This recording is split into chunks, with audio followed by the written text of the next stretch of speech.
My heart aches, and a drowsy numbness pains my sense, as though of hemlock I had drunk, or emptied some dull opiate to the drains. 1 minute passed, and Leithwards had sunk.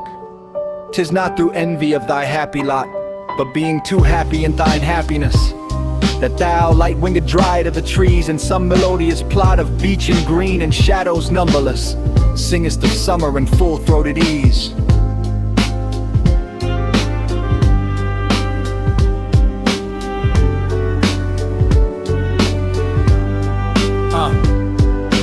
Oh, for a draught of vintage that hath been cooled a long age in the deep delved earth, tasting of flora and the country green dance and Provençal song and sunburnt mirth. Oh, for a beaker full of the warm south, full of the true, the blushful hippocrene, with beaded bubbles winking at the brim and purple stained mouth, that I might drink and leave the world unseen, and with me fade away into the forest dim.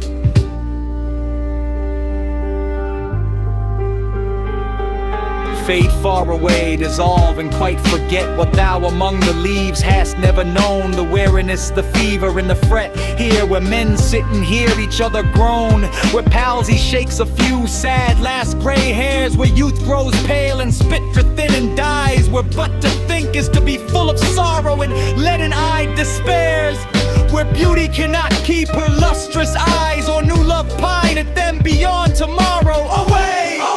For I will fly to thee, not charioted by Bacchus and his pards, but on the viewless wings of poesy, though the dull brain perplexes and retards. Already with thee tender is the night, and haply the queen moon is on her throne, clustered around by all her starry face. But here there is no light, save what from heaven is with the breezes blown through verdurous glooms and winding mossy ways.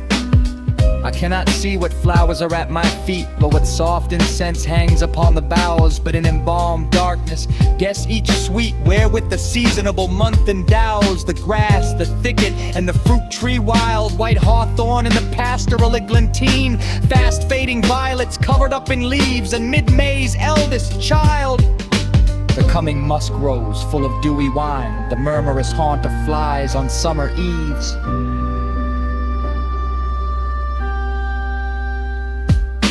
Darkling I listen, and for many a time I have been half in love with easeful death, called him soft names and many amused rhyme, to take into the air my quiet breath. Now more than ever seems it rich to die, to cease upon the midnight with no pain, while thou art pouring forth thy soul abroad in such an ecstasy. Still wouldst thou sing, and I have ears in vain, to thy high requiem become a sod.